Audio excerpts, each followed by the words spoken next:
ঋতুর পরিবর্তন আল্লাহ তাআলার দান। ঋতুর শীত গ্রীষ্মকাল নিয়ে আল্লাহর রাসূলের বর্ণনা হলো এটি জাহান্নামের শ্বাস প্রশ্বাসের পরিবর্তনের কারণে হয়ে থাকে। হযরত আবু হুরায়রা রাদিয়াল্লাহু তাআলা আনহু থেকে বর্ণিত এক হাদিসে প্রিয় নবী সাল্লাল্লাহু আলাইহি ওয়াসাল্লাম বলেছেন, জাহান্নাম আল্লাহ তাআলার কাছে আবেদন করল, হে আমার প্রতিপালক, আমার এক অংশ অপর অংশকে খেয়ে ফেলছে, আমাকে শ্বাস প্রশ্বাস নেওয়ার অনুমতি দেওয়া হোক। তখন আল্লাহ তাআলা জাহান্নামকে দুইবার শ্বাস প্রশ্বাস গ্রহণ ও ত্যাগের অনুমতি দিলেন, একটি শীতকালে এবং অপরটি গ্রীষ্মকালে।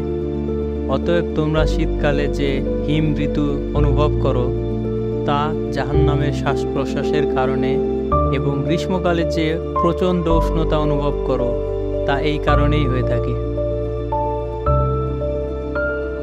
গ্রীষ্মকালে গরমের তীব্রতার কারণে কোনো কাজ করতে ভালো লাগে না। এর কারণে মানুষের মন মেজাজও বিরূপ প্রভাব পড়ে। এরপরও থেমে থাকে না মানুষের স্বাভাবিক চলাফেরা কার্যক্রম। এই সময় সহজ কিছু আমল করা যেতে পারে। এমন কিছু আমল হলো, গ্রীষ্মকালে তাপ প্রবাহের কারণে মানুষ বেশি বেশি পিপাসা অনুভব করে। এ সময় পিপাসার্থকে পানি পান করানো একটি উত্তম কাজ। এক ব্যক্তি রাসূল সাল্লাল্লাহু আলাইহি ওয়াসাল্লামকে প্রশ্ন করলেন, কোন দান উত্তম? তিনি বললেন, পানি পান করানো।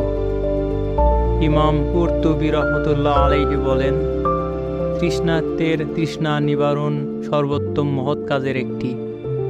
হাদিসের অন্য এক বর্ণনায় এসেছে, রাসূল সাল্লাল্লাহু আলাইহি ওয়াসাল্লাম বলেন, সদকা বা দান জাহান্নামের আগুন নির্বাপন করে, আর পানি পান করানো উত্তম সদকা। অতিরিক্ত গরম হলো জাহান্নামের নিঃশ্বাস, তাই জাহান্নামের ভয় বেশি করে এবং লম্বা লম্বা সূরা দিয়ে নফল নামাজ আদায় করা উত্তম। হাদিসে এসেছে, রাসূল সাল্লাল্লাহু আলাইহি ওয়াসাল্লাম বলেছেন, যখন গরম বেশি পড়বে তখন বেশি নামাজ আদায় করো, কারণ অতিরিক্ত গরম হলো জাহান্নামের নিঃশ্বাস। গরমের কারণে সবাইকে কষ্ট পোহাতে হয়। এ সময় তাপ প্রবাহের কারণে জমিন শুকিয়ে চৌচির হয়ে যায়। আর্দ্রতা না থাকার কারণে গাছপালা মরে যাওয়ার উপক্রম হয়। তাই তাপ প্রবাহ থেকে বাঁচতে শস্য ফলাতে প্রচুর বৃষ্টির প্রয়োজন। একই সঙ্গে পশু পাখির খাবারের জন্য যেমন বৃষ্টির দরকার।